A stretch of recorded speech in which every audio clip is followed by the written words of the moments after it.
Hi everyone, it's Gertrude here, your host of your Recipes for Life program. Well, this week I decided to shoot you a video because I want to do a little bit of work with you about your brain cells.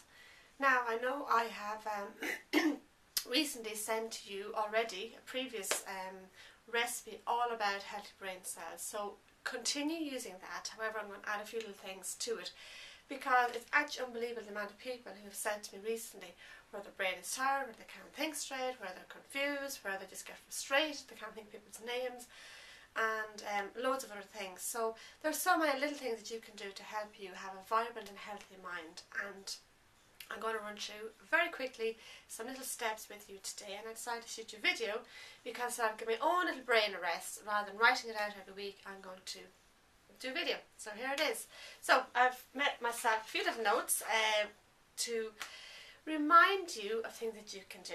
So the first thing that I want to say to you that you need to do for yourself is to actually lengthen your spine. Okay, your spine runs from the top of your butt right up here, the brain stem, up into your skull. Now, many people don't know that, and many people do not even, give a second thought to their spine. Your spine literally is the spine of your health. Your spine is about support, it's about strength, it's about energy. So by you lengthening your spine, even stretching yourself taller, bending over until you get a really good stretch on that spine, that is what's lengthening it. So when you stretch something, you're actually encouraging it to grow and to improve and to get circulation, get blood, wake up the nerves, and like so much more. So that can help you to think clearer by having better posture. So better posture, sit taller, it helps you to sit leaner, and it just really is getting blood flow up into your brain cells where you need it. Guys, your brain is your energy. It is your motor center of everything. You won't have an ounce of energy in your life if your brain is tired. It's what drives everything. Think about it. If you get into your car and you go to drive from here to Cork, or from here to even England or America, wherever you are, if you're going to drive a long distance, you need energy to do that. If you go to drive a shorter distance, you also need energy because your brain has to focus. For all of the tiny little tasks that your brain has to do, think about that as like you're going on a short journey in your car. You need fuel to do it. So the more energy you can give your brain, the more energy it is in turn going to give your body so it can do the work that it has to do. So simple things like smelling, get the senses going. This is lavender. It's absolutely amazing. Now, already when you smell that, like it's literally waking up the little brain cells in here. Okay, beautiful. So you can put that onto your wrist and smell it. You can put it onto a tissue. You can just go around with a little bottle of it. You can put into bath salts. You can make yourself a foot soak, anywhere to get the aroma going, get the scents going, get the flowers into your house, get the natural candle scents going. There are so many things you can do. Spend time in your garden with your flowers and your different plants. Okay, so that is the scents. The other thing is about simple things about retraining. You have to remember that your brain is like a muscle. It has to be used or else you do lose it. So if you are predominantly right-handed, the left side of your brain is what's actually controlling that movement. So I am right-handed, so predominantly my left brain will be stronger than the right.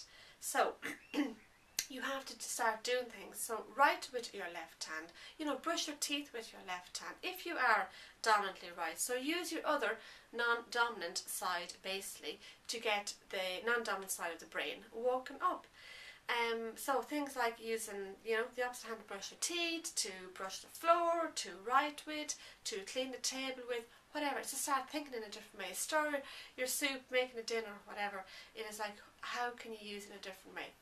Other things you can do are, move things to a different position. So if you have something laid out on your desk in a particular way that you always automatically just reach to, put it the other side. So your brain is going to have to start thinking, oh, it's not there anymore, I have to start working over here. You can also start with your watch. The watch is a great one because if you normally wear a watch on your on your left hand, and you move it to your right, you are going to go automatically to the side you normally wear it on. So swap things around. So my challenge for you is to ask yourself, what can you change? What little things in your routine can you change? If you normally leave your keys over here, put them over there. If you normally put them there, put them there. So it's changing things around. So you were getting the brain thinking all the time. The brain gets lazy because it gets trained in, it gets conditioned. It goes into automatic mode and it does it without even thinking about it. So they are really good things to do. What else have I got here? Yeah, it's lengthen the spine, change your routine to wake up the brain cells. Oh yeah, and there's one more thing. The other thing is everyday objects that you look at, whether that's your kettle, whether it is the mirror that you see first thing in the morning, if it is your mobile phone, it's whatever object that you are very, very familiar with that you would use on, a very frequent basis. I want you to start seeing it differently. Now when you look at something, you can say, oh yeah, I saw that, but did you really? So look at it. What have you not noticed about that object? And it's really good to just start seeing things.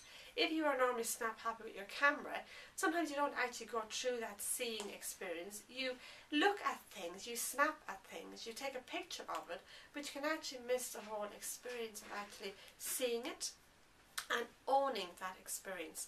When you see things differently, your brain is again being used. It's not just automatically looking at something, it is seeing it. Oh yeah, that has a different shape, a different object, different colour. It's much more shinier than I thought.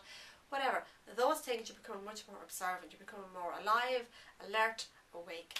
So there you go. I wish you a fantastic, energetic and super duper week. One more thing actually, I've just buzzed into, see, my brain is so active. Drinking coconut water. So what I do is drink a small glass of coconut water with almond milk mixed through it, a few ice cubes, and drink it back. It is delicious and it is so hydrating. It is just that feel good factor. And you know when you taste something that you really, really love, your brain goes, I love that, I want more of that. Now I'm not talking about chocolate, I'm talking about healthy foods. So try coconut water. It's isotonic, which means that it works with the pH and reestablishing the pH of your blood. And it's great after exercise. It is really good anytime when you are feeling tired, when you are feeling you want that little pick me up in the afternoon, energetic wise. Go and have a glass of coconut water, but I love it mixed with almond milk. You can mix it with oat milk or hazelnut milk, or you can just have it on its own. It is delicious. So there you go. Have a super energetic week. All the best. Bye bye.